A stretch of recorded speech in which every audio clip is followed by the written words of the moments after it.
Chapter 2. The following day was extraordinary. A phoenix cry woke him in the small room he split with Hammond. It was on the second floor, he'd been glad to hear, and while there were few steps to scale, laughter and music from the dining room rose through his floorboards deep into the night. The sounds were familiar to Gil, who had slept above his parents' bakery his whole life.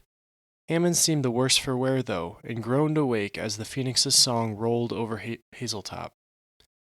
Breakfast was a plate of sausage and eggs. The milk was cool and washed down the strawberry pastries. The server from the previous night shook Gil's hand and took their plates. "Name's Wilkes. I'll see you in class tomorrow then, huh?" "Absolutely," Gil said. "Sit with us at the ceremony if you're looking for a spot." Wilkes grinned and disappeared back to the kitchens. Gil and Hammond left the flask, making their way down the gentle slope toward the town below. Hazeltop was waking in the early morning air. The forges on Steel Street were already a rosy orange as students worked bellows and hammered metal. Horses towed carts laden of hornroot and clamshells to the apothecary, an odd building puffing green smoke. 3 muscular squires headed off toward the sparring ring and rock wall for a workout. The registration tents had been neatly picked up since yesterday, revealing a handsome plain of fresh emerald grass. As they neared the gate, Hammond hiked his travel sack higher. "So, what brought you to alchemy?" "The stories," Gil said immediately. "Maribel the Moony, Hishwishy Stompleby, Raybor Heartscale. I grew up hearing stories of them every night." "Which is your favorite?" "Depends," Gil said. "That's the thing about stories. They're different every time you hear them." They passed through the gate and paused, looking over Grent, the half-moon town skirting the base of Hazeltop. "You're just buying time," Hammond said. "Which one's your favorite?" Gil smiled, and they made for the Pewt Cauldron shop. "Now, don't laugh, but I've always liked Raybor and the Dragon Scale." "Why would I laugh?" "Well, it's just a fairy tale. Fantastic. There's no such thing as an Everelixir. Alchemists have been trying to make it for centuries, and no beans." "What's an Everelixir?" Hammond asked. Gil paused beside the Pewt's door, unsure if Hammond was joking. The Everelixir was the whole point of the story. To know of Raybor but not the Everelixir was like knowing about water but not rain. Inside the shop, he heard the grinding of mortar and pestles and smelled heavy spices. The Everelixir could heal any wound or disease. It's what Raybor brewed to save Aaliyah's life. Hammond cocked his head. "Who told you that? Aaliyah dies in the song. That's what makes it so sad." Now it was Gil's turn to frown. "It's not a sad story at all. My parents have been telling me about Raybor and Aaliyah for years. There wouldn't be many stories of them if she died right away." Hammond's eyes narrowed suspiciously, as though this were some prank. His voice held a strange note. "Aaliyah had the rust, didn't she?" "She did," Gil said. "How did Raybor cure her?" Gil entered the cauldron shop. "With a potion, of course. Maybe you'd better get a cauldron while you're in here." Only Hammond hadn't entered. He was rooted outside, staring at the place Gil had been. He shook himself and entered the Pewt. In the space of an hour, Gil's travel bag was packed with a pewter cauldron, 3 sets of alchemist's blacks, handsome pairs of dark shirts and pants, mortar and pestle, and a toolkit. His coin pouch was rapidly depleting, and he decided to wait until his apprenticeship in the kitchens began before making any unnecessary purchases. Hammond was buoyant as he purchased his sapphire enchanter's robes and some oddments. Several enchanters were already wearing their robes, and Gil saw them choosing staffs, rings, amulets. He wasn't sure why an enchanter needed such tokens, and neither did Hammond, it seemed, for he didn't even glance in those shops. Their shopping complete, Gil took the opportunity to explore Grent. The shops seemed tailored specifically for the school. Staff shops, apothecaries, cauldron scrubbers, and rune stores lined the main roads. The last seemed strangest of all. Dozens of students milled inside the store, holding ink bottles to the light and feeling the weight of a slender stylus. A saleswoman took a sable stylus and drew a spiraling design that seemed to pull Gil toward it. It was only when an ink bottle flew into the center of the rune and shattered that the woman laughed and slashed ink across the rune. The strange tugging vanished. Strange, isn't it? Millie asked from over his shoulder. He spun around in surprise. Her clothes were bright and clashing, with the tapered sleeves favored by runists. Ash sat beside her, looking from Gil to Hammond eagerly. I've never seen runes up close before, Gil said. Are they all so hypnotic? Hammond supplied. Millie ran a hand over Ash's head. Of course not. Most runes are small, hidden things. See there? She led them to the signpost at the street corner and brushed a thumb across the wood. As she did so, Gil realized an odd pattern was carved into the wood. A pointed, circular rune was carved into the post no bigger than a thumbprint. Hammond stopped several paces short. Is it going to suck me into the post? Will I get trapped in there or something? It's just the Wayfinder's ward, Millie said, exasperated. Nothing dangerous or mysterious at all. It's almost like cutting an arrow into a tree. Gil looked at the rune more closely. Almost? What's the difference? Millie favored them with a smile. The Wayfinder's ward is more than a symbol. It's a language of its own kind, and if you know how to read it, you'll never be lost. What's more, the runist can see the wards in her mind, just like looking at a map. They don't seem terribly helpful, Hammond said apologetically. Neither do your wits, Millie said. The day was growing warmer, so they trekked back up to Hazeltop, stowed their new belongings in their rooms, and took lunch at the Flask. Fresh bread was served with pots of honey, jelly, and butter. Gil found the warm rolls and honey to his liking, and had several helpings. After the meal, Millie drew out a square board from her bag. Hammond rose as she placed the board on the table. I forgot to buy one of my school books. See you two later. I might be in the library. I want to explore before classes tomorrow, Gil said. Hammond left, and Millie drew a pouch of slats. Right, this game is blocks, and you're not making it far in the tournament this afternoon if you don't practice. We've only got a few hours. Will there be people at the tournament? Millie threw an exasperated look his way. Unless you want to ask Master Horatio to enchant a self-playing board, yes, there will be people to play. Lots, I hope. Gil's stomach twisted into a sour knot at the thought of people watching him play. I don't even know how the game works. See the pit in the center? She pointed to the board, which was striped by 7 rows and columns. The central square was a crater. That's the pit. Whoever falls in loses. Make sense? Yes, but I'm still not playing in that tournament. I'll look like a fool. Millie covered a smile and felt the board. There are grooves across the board, see? She handed him a wooden figurine and a pouch of small wooden walls. On the first turn, we both add a wall to the board. Next turn, we move our player 1 space. Repeat the dance of blocking, moving, and outmaneuvering each other until one of us is forced into the pit. The game seemed simple enough, but the hardest games normally were. The first match was rough. Millie forced him wall by wall into the pit with no apparent effort. He asked for a second game, and she gave it to him. Now that he had the rules down, he anticipated giving her a good match. He did not. Initially, he pushed her player just 2 spaces away from the pit. There were several alleys she could have used to slip out, but she seemed content just outside the pit. He didn't question his luck. He placed the wall beside her figurine, trying to force her across those 2 final spaces into the pit, but she found a safe move. Meanwhile, she funneled him closer.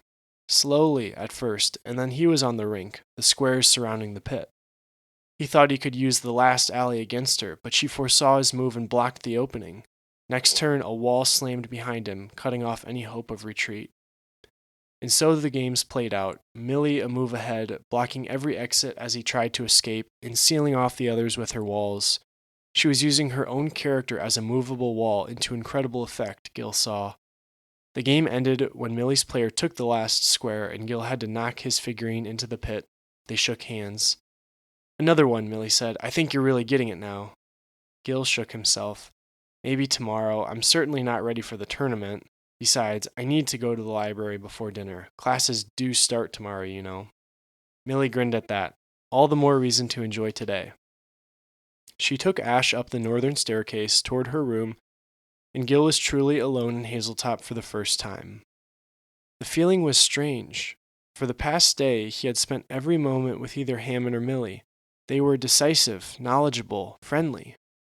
Gil chuckled. For all their good qualities, he couldn't picture either one of them in a library.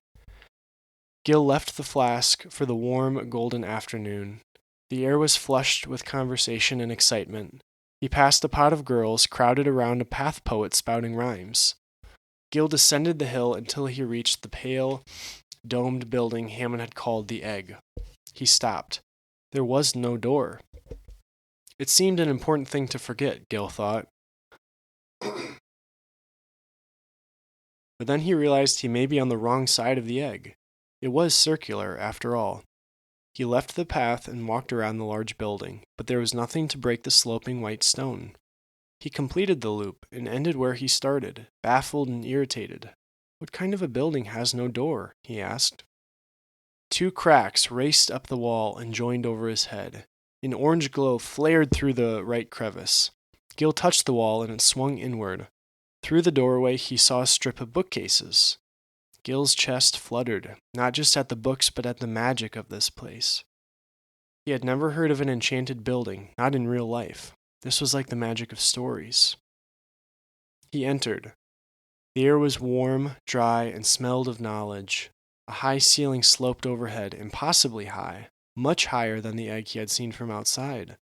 Bookshelves and corridors stretched as far as he could see, all bathed in an orange light from the dome, which osmosed the outside light. The shelves were like leather-bound hedges, separated by the odd desk or table. The nearest shelf had held 100 books, beautifully bound and organized. He ran a hand across the spines. Riddler's Quandary, Mind Murglers, and The Locked Key, and all seemed to wait eagerly, hoping he would choose them. Suddenly, Mind Murglers shivered. The purple tome wiggled out from its neighbors and teetered off the shelf. The flaps shot out as it fell, and it caught the air and pulled out of the nosedive inches above the ground. Mind Murglers flapped eagerly and flew down the hall like a drunken owl. Amazing, Gil said. There was a papery rustle overhead, and he looked up in time to see 5 mustard-yellow books bobbing toward a different section of the egg. The heaviest book was thick as a loaf of bread and struggling to remain airborne. It plummeted several feet before flapping back to the group. A disheveled boy wearing a brown robe popped out of a side corridor. He walked at a near run, elbows askew and eyes fastened on the faltering book. The book swooned downward again, and the boy raced forward to catch it. No better, the boy muttered to the book as he carried it back into the maze of shelves. Much too old, need a fresh binding before you even think about. The boy disappeared, and Gil decided to scope out the inside of the library. He took several corridors and side passages in hopes of finding a sign or obvious guidance, but the forest of hazel bookcases stretched on. He followed a corridor for several minutes before it tapered to a gap between a pair of shelves titled Iranian Poetry of the Elder Age. He was turning around when he noticed something within the crevice. He squeezed through and found himself in a dim, narrow tunnel of dusty codices. Gil wondered how long these texts had waited there, hidden from sight. Discovery glowed in his chest like a coal. He slipped out through another crack, followed a pathway, and found a clearing where everything had been pushed away from an old, worn shelf. A dozen students were in line for the shelf, whispering to a friend or hitching up their sack of books. Gil tried walking up to see what genre the shelf held, but an older girl hissed at him, "Back of the line, no skipping." "I just wanted to see it," Gil said, cheeks reddening as other students looked up at him. Several snickered. The girl looked at him as though he had offered to rob her. "You little, get out before I bring you out to Master Vale myself." Confused and red as a raspberry, Gil backpedaled his way out, but not before he spotted the sign above the old shelf, the Eleusiant. He walked until the weight of the eyes on his back vanished. In all his exploration, he'd nearly forgotten why he had come to the egg. He wandered for a long while through the haphazard maze, but he did not seem to be nearing the other side of the dome. Needing a rest, he paused in a section about magical mysteries, tricks, and hoodwinks. The nearest shelf was devoted entirely to the String Brothers. Gil took a copy at random and found a soft armchair. The String brothers, as they came to be known, were brothers of an unusual sort. Brilliant boys, they grew closer with age until they were inseparable. Though they were marked as future alchemists or enchanters, the twins favored magicianship over true magic. They developed a series of seemingly telepathic tricks throughout their adolescent years. By early adulthood, they had devised what is now known as the card trick. Without fail, one could guess the card the other held. Audiences supposed trickery at first, a signal of some sort one brother would give the other. That assumption was disillusioned when the second brother was blindfolded. Other signals were hypothesized, a key phrase, foreplanned sleight of hand to produce a certain card, and so on. With each skeptic, the String brothers hardened the act. In the year 319 of the Age of Magic, Master Vale tested the String brothers herself. She separated the brothers, keeping one at Hazeltop and moving the other to a nearby village. She drew a card from the first and kept it under lock and key for 7 days and 7 nights. She allowed the first brother a glimpse of the card. Within the hour, a rider arrived from the village, bearing a claim from the brother that the card was. "Excuse me," a kind voice asked, "do you know where I might find any books on potion craft?" Gil pulled himself from the story with an effort and saw a small, hopeful girl. Her hands were bunched in the folds of her skirt, and a bag of books hung from her shoulder. Her hair was a light silvery gold. "I've been asking myself the same, but I can't even find the alchemy section." "You're studying alchemy too?" She nodded to the book he held. "I thought maybe you would be a magician." "Not me," Gil said quickly. "I wouldn't do well with an audience." "Me neither," she said, "which is all the more reason I need to study before classes tomorrow." She smiled and turned down the corridor. Knowing she was right made him all the guiltier to flip the magicianship book back open. The Mage of Glass, the very card drawn by his brother some 3 miles away. Master Vale was amazed. The card trick remained unsolved for another decade until a traveler from the southern fields spread tales of a strange magic. It came to be called persimency, an undiscovered magic which allowed the brothers to trade senses, thereby allowing the second to see the card of the first. The precise capacities and restrictions of persimency are subject of intellectual speculation to this day. The trick, as is often the case, was merely magic of a new shade. Gil closed the book. The trick seemed so obvious now that he knew the answer. He wondered what it would be like to trade senses with someone. His stomach rumbled, and he decided that a full mind could not be pursued on an empty stomach. He stood and turned in a full circle, trying to see from which way he had come. Looking at the massive, sloping dome overhead, he realized that he was quite lost. His stomach gurgled hopefully, and he wondered if a student had ever been permanently lost. Before long, fortune led him to a stooped woman hunched behind a desk. "Can you help me?" Gil said. "I think I'm lost. I was just trying to reach the other wall so I could get out." "That would take some time, dear. You may have noticed, but the egg is different in some ways. It was here when the school was founded, you know. Old magic, quite strange. You'd be walking for days before you crossed the library." Panic rose in his throat. "Can I get out? There has to be a way." "Of course. Why don't you try asking, dear?" Gil felt strange, but he took a step toward the smiling woman. "Would you let me out, please?" She laughed and waved to the nearest bookshelf. "Not me, the egg." Feeling even more foolish, Gil stopped before the shelf, which was packed with bestiaries and anatomical texts. He fixed his eyes on a book about Scruffin, since they seemed the least threatening creature. "Can I please go now?" There was a grating sound as the shelf swung like a door. Violet light flooded in, and Gil was looking out to Hazel Street. "Thank you," he called back to the librarian, and he stepped into the evening. He made his way quickly back to the flask before another building ate him. Classes started tomorrow, and he was determined to get a good night's sleep, if nothing else. He had a bowl of soup in the dining room and made his way up the southern staircase to room 107. Hammond was not back yet, still evidently in Grent, but Gil didn't mind.